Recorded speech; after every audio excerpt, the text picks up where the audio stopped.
So part 2, and you can hear me okay? No? Let me turn myself on. That should be a little bit better. Okay, great. So we're just going to spend half an hour on Y-DNA surname projects.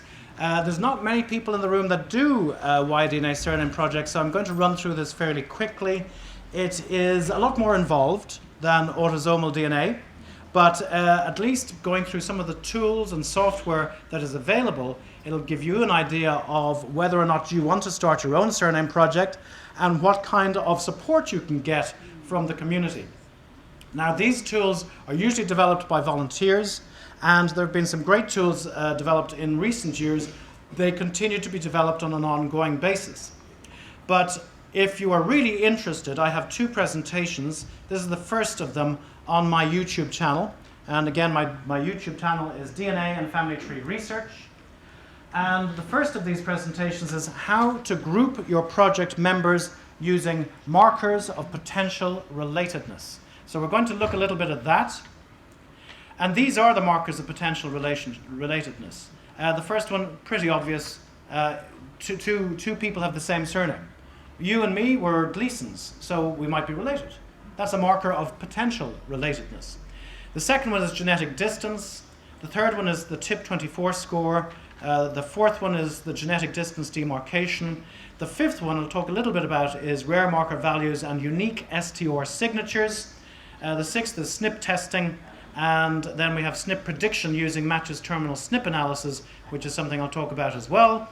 The same surname variant is predominant in a genetic group. All the Farleys are in one group. All the Farrelleys are in another group. The same MDKA location. These all came from Limerick. These all came from Scotland. And the same MDKA, the same John Smith in a particular group suggests that everybody came from that John Smith. But of course, you cannot be sure just by seeing that people are related to John Smith or have him as his most distant ancestor. You can't be sure that this John Smith is the same as this John Smith, because it's such a common name. But it still is a marker of potential relatedness. And this is what I use to try and group people in my surname projects. The idea is you group people who have the same genetic profile together. The implication is they all descend from a same common ancestor. And then you can analyze that group in terms of, well, how long have they carried that surname? When did the surname originate? Where did the surname originate? And a variety of other questions. How did it evolve over time? What variants evolved over time? For example, in my Farrell DNA project, I was quite shocked a couple of years ago to discover that we had a very close match with the Harolds. Now, how could the Harolds be related to the Farrells? Easily, because when you go back into the Gaelic for Farrell is O for all, but if you aspirate that and put an FH, that FH is pronounced O-Harol. So the O-Harolds became the Harolds, and the O-Farrells became the Farrells. So that's why there's a genetic link between the Farrells and the Harolds. But the Harolds were horrified when they discovered they were Irish. This is worldfamilies.net. Sadly, we've lost this now. It is no longer in operation, thanks to GDPR, the new European data protection law. But it was a very, very nice way of defining the colored pattern, and hence the genetic pattern specific to each of the groups in a particular project. And this is lineage 1 here at the top, lineage 2 here at the bottom, lineage 3 here in the middle, all with very distinctive colored patterns. Those columns, those colored columns going down. And it was a very reassuring way of grouping people and then seeing that they had the same colored pattern as well. But there's also an on-group section as well. But they were able to identify the unique STR signature. And remember, with Y-DNA, we're focusing mainly on the STR DNA markers rather than the SNP DNA markers. I won't go into the difference, but you can see it in the video on my YouTube channel. And what Terry Barton did was that he compared each member against the ancestral, the apparent ancestral profile, which is more or less the same as the group modal haplotype, and the modal value was defined if present in more than 75% of people. But he compared each member with this modal haplotype and then grouped them using the criteria for grouping defined by family tree DNA, definite being less than 2 out of 25, less than or equal to 4 out of 37, less than or equal to 7 out of 67, and less than or equal to 10 out of 111. And then a second group was possible, and that used a slightly broader definition based on the genetic distance between any two people. Genetic distance in this regard is the number of steps away from an exact match. So at 37 markers, an exact match would be represented as 0/37. 0 out of 37. That's an exact match.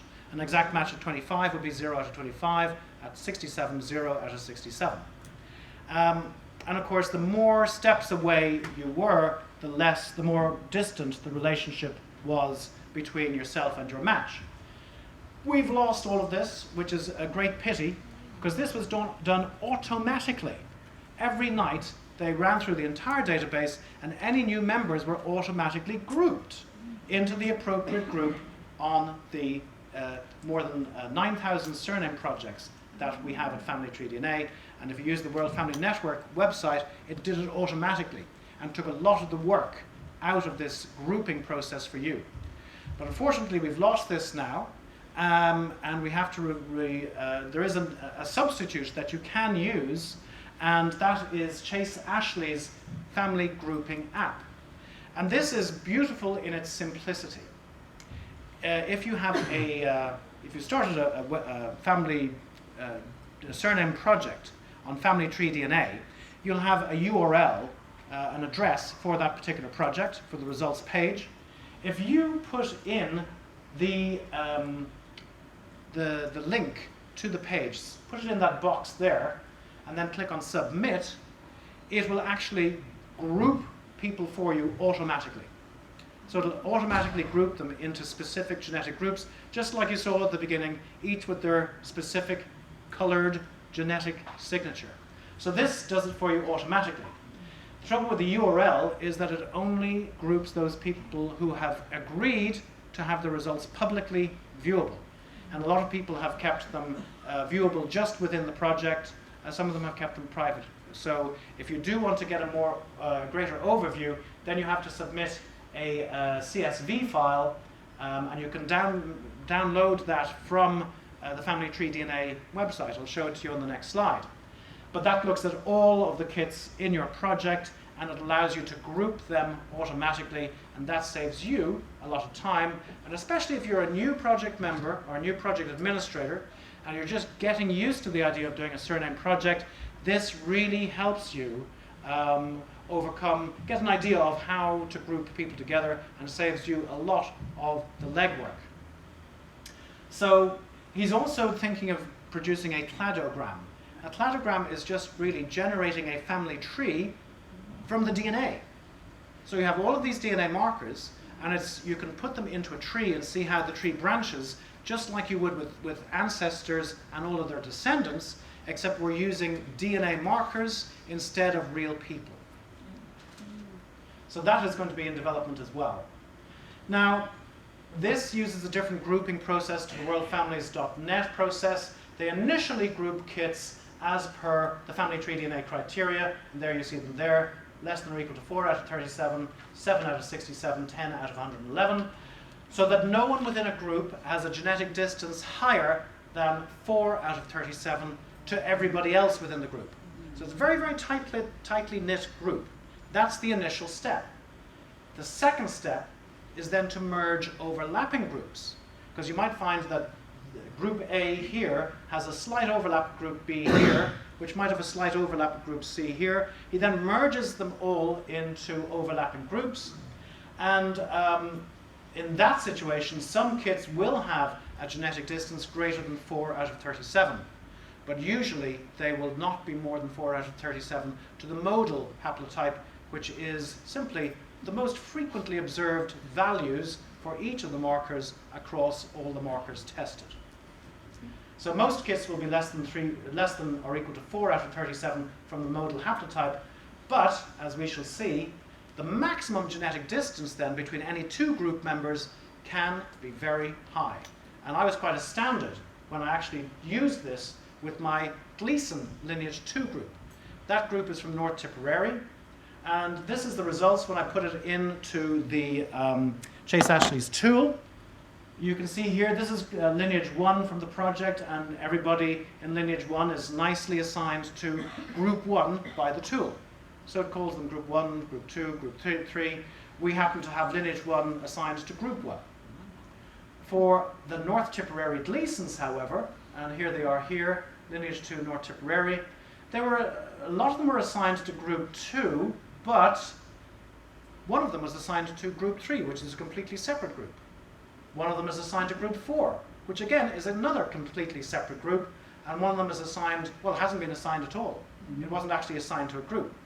So there's obviously something going on, because everyone in lineage 2 is pretty well placed there, because there's been a lot of people doing big Y tests and Z255 Snip pack tests, and this is how you just export the spreadsheet. If you go to the results page, Y-DNA results colorized, you can click on that, export to spreadsheet. That will export it as an XML file.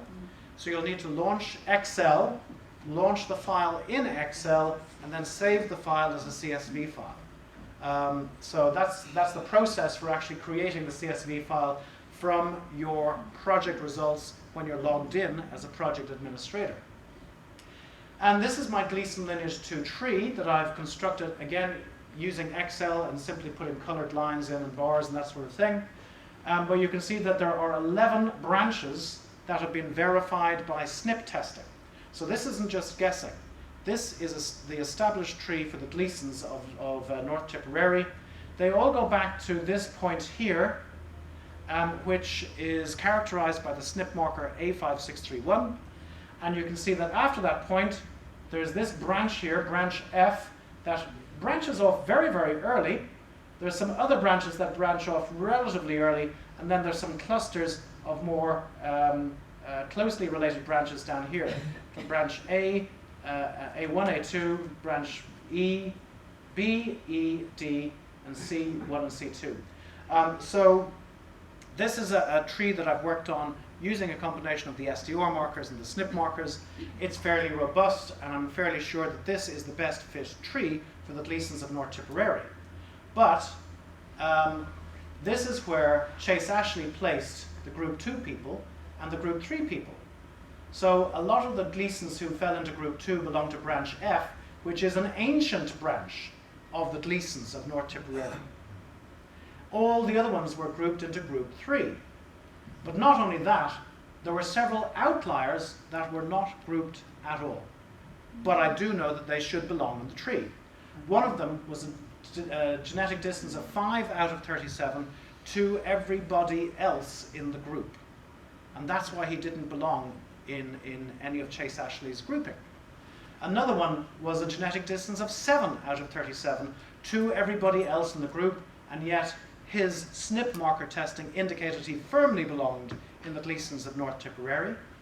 And then there was another outlier who belonged to group 5, and again a genetic distance of 7 out of 37. There were several people that we hadn't yet placed in the tree. We have placed 32 of the 37 members of lineage 2 in the tree, thanks to the 10 big Y and 10 Snip tests. But there were 2 people that we haven't placed there as yet, and that overall means that Chase Ashley's tool failed to group at least 8%, and then when we add them up, at least 20% of the people that we know belong in the group were not adequately grouped by Chase Ashley's tool. Because all of these grouping tools are going to use a balance of sensitivity versus specificity. We want to get as many true positives in, and we want to keep as many false positives out. But there is a balance between that sensitivity and specificity, and it translates into about 10 to 20% of people will not be grouped who should be grouped. Not only that, he also grouped 4 unrelated traces into the Gleasons of North Tipperary because of convergence. And convergence is a process whereby two people will have a common ancestor, but maybe thousands of years ago rather than hundreds of years ago, their descendants will mutate away from each other, and then over the course of time will mutate back towards each other, making them looking more closely related than they actually are. And that's what you're seeing here. These four traces don't belong there. And the reason why we know they don't belong there is because when we did Snip testing, they were in a completely different branch on this side of the tree. The common ancestor with the traces is about 2,000 years ago. But yet, the STR markers and Chase Ashley's tool is predicting that they should be grouped in these positions here. And that, in fact, was a false positive match. So you can see that these tools have limitations. If we look a little bit closer at group 2, the genetic distance of each kit from the modal for group 2 was either an exact match, 0 out of 37, 2, 3, 3, 4 out of 37, so fairly closely around the modal.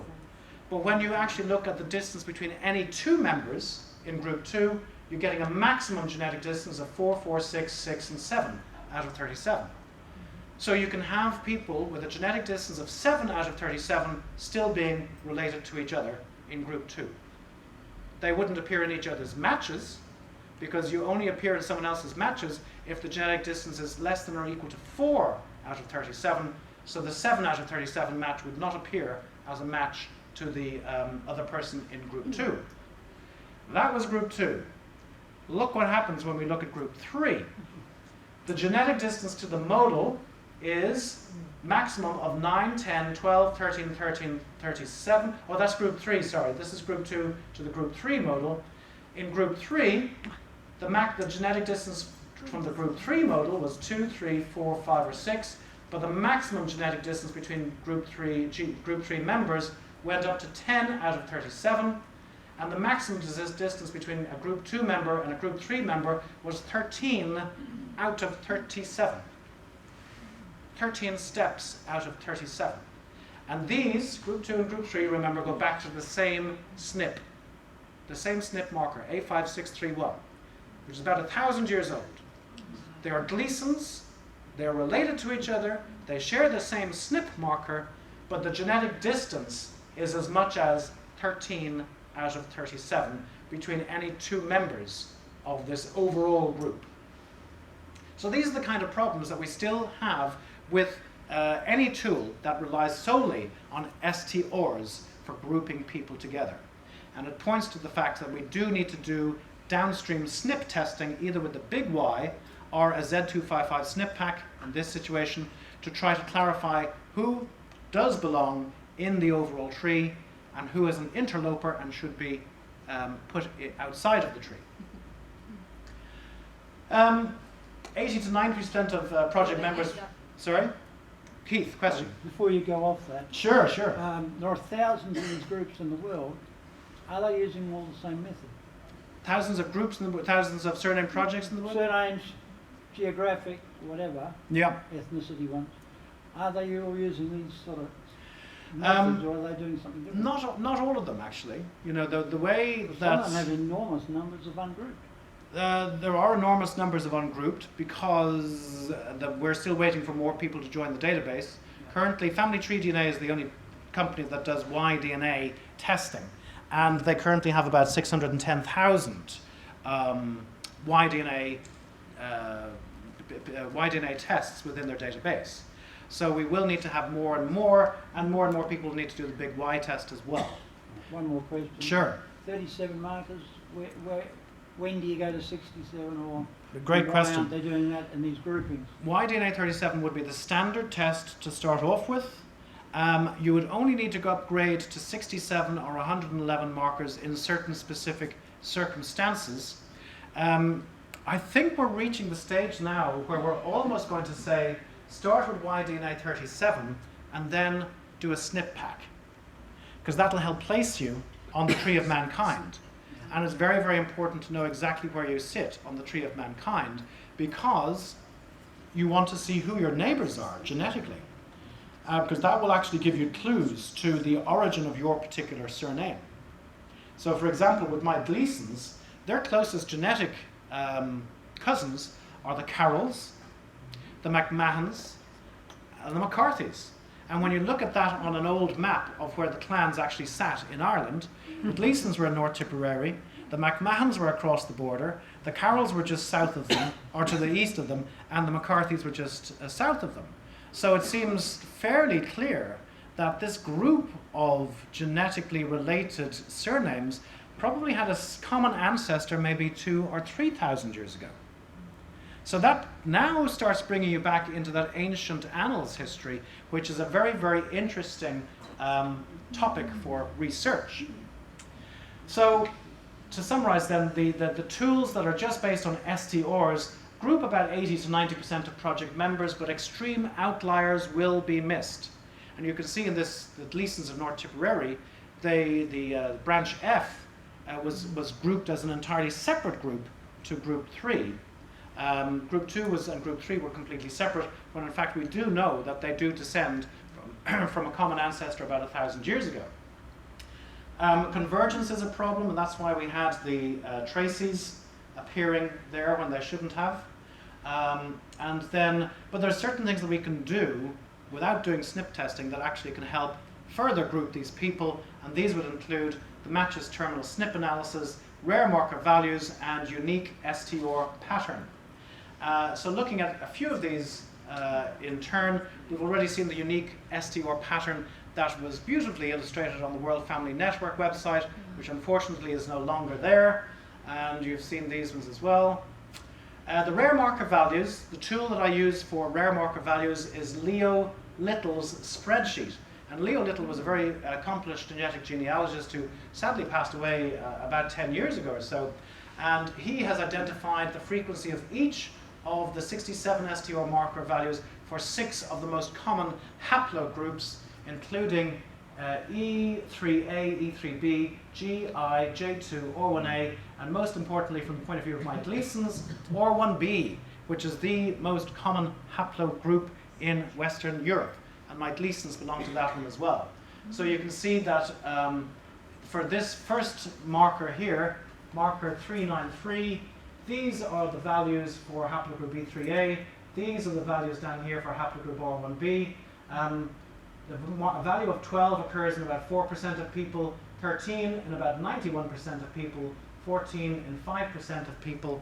If you're lucky enough to have a rare marker value, which would be maybe 5% or less, then that can be a really, really good marker that people belong in a specific genetic group.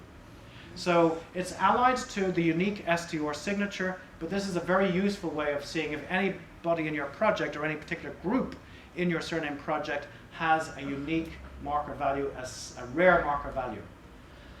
The other technique is the matches terminal SNP analysis, and I'll run through this very briefly. It means opening the individual's matches list at each level down to about 25 marker. And I use the 25 marker level because it's proving to be the most productive. I sort them, the list by the haplogroup, and I'll show you how I do that. And I note down the terminal SNP of each of his matches and how often they occur. I plot these SNPs then on the haplo tree, and then I ask the question, do they all fall on the same or different branches? And I'm looking for signs of convergence. And convergence would be identified by having some matches on this branch over here and some matches on a completely different branch over here. So let's look at where they fall. So let's look at this process. First thing then is, here's, say, my matches at the 25 marker level, and I have, how many do I have up there? 181 matches at the 25 marker level. And first of all, I sort them by haplogroup. And that way they all align in this nice alphabetical list here. And then what I'll do is I'll go down through each of these and make a note of how often they occur. And then I'll plot them on the haplo tree. So here you see L1335, there's L1335, there's CTS 7030, and that's in fact just one branch below L1335. And then we have a few other ones here which correspond with these ones up here. Plot that on a haplo tree, and you might get this kind of pattern. So what I'm doing here is I'm looking at my matches, I'm seeing the most distant, the most downstream terminal SNP marker that they've tested, those that have tested, and I'm plotting it on the haplotree to see, is it all on the same branch, or is it all over the place on separate branches? If it's all over the place on separate branches, then we have convergence. And we've got chance matches that just happen to have evolved close to each other, and they're coming up as a false positive match. But if you get this pattern, then you can be relatively sure that you're going to be sitting somewhere down here, or on maybe one of the adjacent branches, but you're certainly in this area of the family tree, and you're bringing yourself down the tree of mankind to a mere 2,000 years ago. It's help. It's a help. And it also tells whether you should be grouped. You know, if you're an administrator, it tells me, yes, this person more than likely, 95% probable, belongs in this group. I allow myself 5% wiggle room, so I can always say, well, I told you 5% chance that it could be wrong. Luckily, that's never happened. So here's an example where there's no obvious convergence at all. So I'm 95% sure I can group this person in the group FGC 20561. It may turn out that he's FGC 20562, but in actual fact his surname is Farrell rather than Christie or Heselton. So it's highly likely, given the fact that he has a Farrell surname and he is pointing to FGC 20561, that if we did do a big Y test or a SNP test on him, he would be definitely belonging to that group, despite the fact his STR genetic distance is 7 out of 37. So he's one of those outliers that you're not sure where he should go, but you do this technique and it's pointing where you think he should be put. Here's an example of downstream convergence. You know, it's fine as far as here, and then there's divergence. So that's about 4,000 years ago. So I'm not sure. He belongs somewhere below L226, but I don't know whether it's in this part of the family tree over here, or whether it's in this part of the family tree over here. It might even be in one of these ones. So I can't be terribly certain about where he sits, but I can say to him, you could do the L226 SNP pack because I'm 95% positive that you will test for one of the downstream markers in that pack. Here's an example of relatively upstream convergence where you have people all over the family, the tree of mankind. And in that sort of situation, I would say to people, I am completely lost. I have no idea where to put you. You have to do the big Y test or the M22 SNP pack. But at least it's helping me and my project members decide, am I better off upgrading to 67? Or am I better off doing the Z, SNP pack? Or am I better off doing the big Y? Where do I get the most bang for my buck? The most value for money? So the matches terminal SNP analysis is surprisingly predictive in many cases, not all cases, but when it works, it works. It works best at the 25 marker level, many more matches at that level, many more SNP tests have been done. Always check the higher marker levels first. So check 111, check 67, check, and then go down to 37, and then 25. And you're doing the same kind of comparison at each level. It's more of a sense check, really. The 25 marker level is usually where I end up doing most of the work. It frequently identifies the most likely terminal SNP, and it allows for more focused confirmatory SNP testing. You can tell them either do the big Y and spend $650 on the big Y, or you might be able to get away with the cheaper SNP pack for $119 and it'll tell us the information that we need. So you'll be able to advise your project members that way. It also allows an estimation of the amount of chance matches due to convergence in a project member's match list. And I've done this actually. I've actually tried to quantify the amount of convergence in somebody's matches, most recently with a member of my O'Malley surname project. One particular genetic group in the surname project is M222, which is the DNA marker of 9 of the 9 hostages, and it is associated with a huge amount of convergence. And this particular person had 600 matches at the 67 marker level. So I looked at these. He had been big Y tested, so I knew which branch of the tree of mankind he belonged. 600 plus matches at Y67, 13% of them had also been tested either on the big Y or the Snip pack. So I was able to get downstream Snip markers for those 13% of his matches. Between 85% and 93% of his matches were false positives. Huge, absolutely huge. Now you can distinguish between those that are likely to be false positive and those that are not likely to be false positive by looking at the surname, except in this case, because the O'Malleys overlap with the Malloys, overlap with the Melias, overlap with the Milloys, overlap with the Melloys. So there's a huge number of surname variants that could possibly be related to the O'Malleys, and it turns out, in fact, that 85 to 93% of this particular individual's matches were false positives. And I would say this is probably a typical case. So for those of you that are in haplogroup M222, 9 of the 9 hostages, and you have huge numbers of matches, this is quite likely to be the situation in your particular circumstances.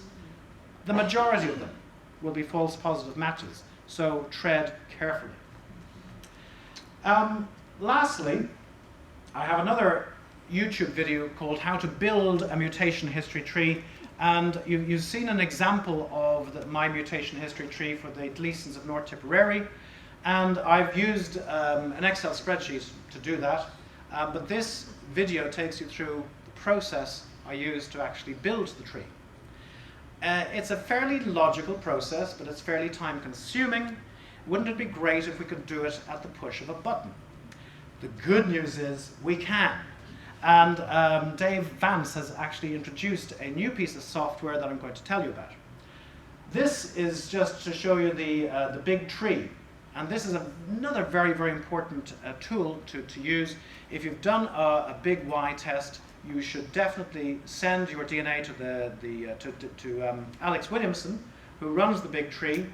Simply by uploading it to the DNA warehouse, you'll find full instructions on the Big Tree website. The reason for this is that Alex does a completely free analysis of your Big Y results and gives you a whole batch of private or unique SNPs that only you have and nobody else in the world has. And that's very, very useful for surname project administrators. So for example, there's 10 Gleasons in my North Tipperary Gleason group who have done the Big Y test. They're all on Alex's tree. Each of them had maybe 2, 3, 4 unique SNP markers that nobody else in the project had. So I was able to collect all of them, ask Family Tree DNA to put them into the Z255 SNP pack. They did so, making it a Gleason-specific SNP pack. And we tested another 10 people on that SNP pack at the reduced price of $119, and that was able to place half of them very, very firmly on the Gleason family tree for that particular group. So do send your Big Y results to Alex Williamson. Just out of interest, there are the traces that appeared in Chase Ash when we grouped the people just using Chase Ashley's STR-based tool. The traces are here. You can see the common ancestor is back here, Z1637. That's about 2,000 years ago. The Gleason's A5631 is about 1,000 years ago. So that's the other great thing about the big tree, is that you can, it also helps you date the various branching points, and that can help you date when one group broke away from another group. It can tell you when the Harolds broke away from the Farrells. In the Gleason project, it's told me where the Glissons broke away from the Gleasons, when the Claysons broke away from the Gleasons, and when the Clessons broke away from the Gleasons.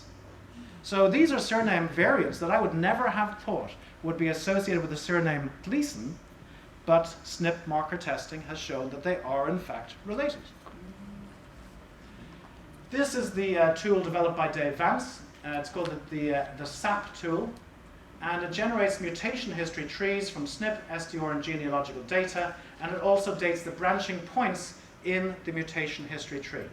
Mutation history tree is like a family history tree. except we're using DNA markers instead of ancestors.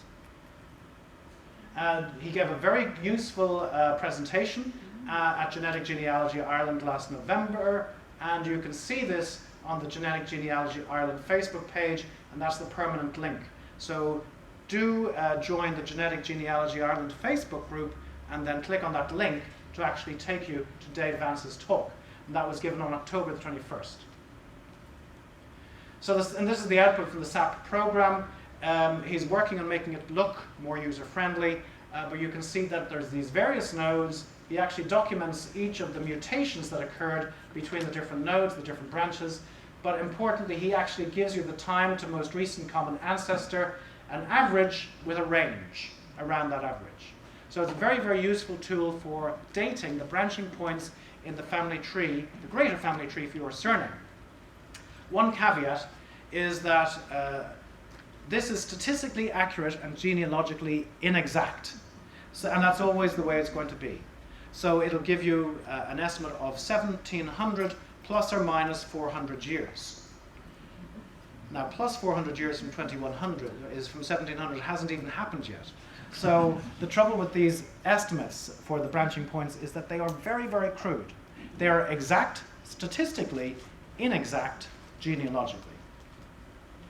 And unfortunately, that's the way it's always going to be. We won't be able to improve on that particular one. But what I do then with the mutation history tree, having generated it, I hang the pedigrees for each of these lines. Here you can see the most distant known ancestor, and then some information clarifying it. I hang the pedigree, the real ancestors, onto this mutation history tree like baubles on a Christmas tree. And that is about as good as you're going to get with Irish surnames. You know, every single most distant known ancestor here ends at about the 1800, 1830 time point. The most distant pedigree we have in the whole project is the Plesson pedigree. They were indentured Irish servants who went off to Connecticut in the 1600s, and the excellent US colonial records managed them to trace their family down from 1600 to the present day. But that is the most distant. Most of the Gleasons run out at the 1800, 1830 time point. So in terms of your genealogy, you're really going to be interested in this particular point here, around about there. That's where the genealogies of all these people will stop. And if you're lucky, you'll find that you might be able to push back the genealogy an extra generation if you match somebody very closely on the Y DNA. But for the majority of people, they won't be able to get further back than about 1800, which is about there. But the mutation history tree will show you how closely these individual branches are related to each other. And the Gleasons are very prolific in North Tipperary. There's a saying, if you throw a stone, you'll hit a Gleason. I believe it's an observation rather than a recommendation. But that is what you can do with a surname project. So once you've done this grouping and once you have this mutation history tree built, and this is going to be my last slide or two, you can start analyzing each of these groups. And the kind of questions you can ask is, how old is the group? How long have they been carrying the surname? Where is the group from? Is there any evidence of a surname or DNA switch, otherwise known as a non-paternity event, usually caused by illegitimacy, adoption, swearing allegiance to the chief of the nearby clan. A young widow remarries, and her young children adopt the surname of the second husband. So it's not always about illegitimacy and adoption. You won't marry my daughter unless you change your name. You won't inherit my land unless you change your name. I want my name to be carried on forward. It'll be your Y DNA, but it'll be my surname. You know, so there's lots of reasons for why you can get this surname or DNA switch. And when you go back into the time of Brehon law, it was a different country. Brehon law was what Ireland operated under in the 1500s. Women had a much more powerful status in that society than they did when we switched to English common law. Some women were able to choose the biological father they wanted for their children and choose the father they wanted to rear the children. So yeah, you're a warrior. You're not very intelligent, but you have all the physical attributes that I want for my children. So you will be the father of my children, but you will be the person that raises them because you're caring, you're nurturing, and you listen to me and you get my jokes. So you know, that was probably a recipe for really very happy marriages. So that was Brehon law. I'm not sure we should bring it back, but anyway. These are the kind of questions that you can ask, and to answer them, how old is the group? I rely largely on the SAP program to date the furthest branch of the mutation history tree. You can also use SNP dating to an extent. The TIP tool on family tree DNA can be used, but I think it's misleading, especially the further back you go. Pedigrees are never going to go back all the way, unless you are Sir Conor O'Brien, who actually has a pedigree that goes back 32 generations to Brian Boru. But that is a rare event. How old is the group? I tend to use, where's the group from rather? I tend to use the birth location of the most distant known ancestors for each of the project members. So the most important information you can put in to your profile, if you're doing a Y-DNA test, is your most distant known ancestor's birth location. Surname or DNA switch will usually be apparent, but then you're left with the question, which came first, the Gleason chicken or the Farrell egg? And you're not sure which is going to be the one in that situation. Chance matches due to convergence. If you have 600 matches at the 67 marker level, there probably is convergence there. Where do they sit on the tree of mankind? Upload the big Y data to the big tree and join the haplogroup projects, because the administrators there can be very, very helpful. And then what is the branching structure within the tree? You do that by generating a mutation history tree using the SAP program. So last thing that you might find useful is sources for Irish surname origins. And this is, I won't leave this up very long, but I found that Wolf is particularly useful because he's the most comprehensive. And then in terms of the ancient annals, Bartiaski has a table online. They're very, very useful. But I also use O'Hart. O'Hart has some ancient pedigrees as well. So if you're interested in the ancient Irish pedigrees, please take a photograph of that slide or pause it on the YouTube video at this point in time, and you can actually try and explore some of these very interesting sources. So I'm going to end it there. The most important tool that you can use is just your own ability to have fun and enjoy the journey. So I wish you all the best of luck on your genealogical adventures. Thanks very much.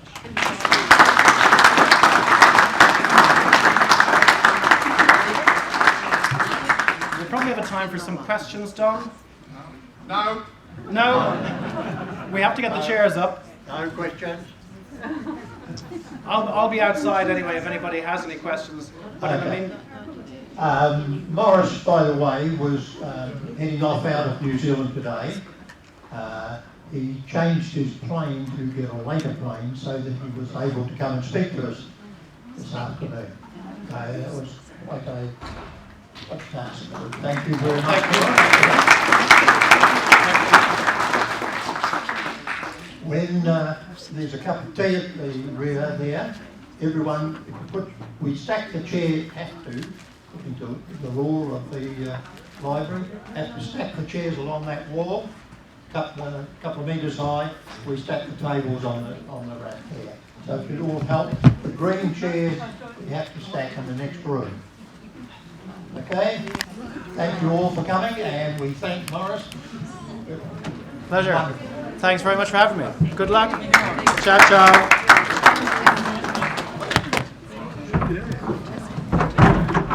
We've come to say goodbye. I think I will probably be in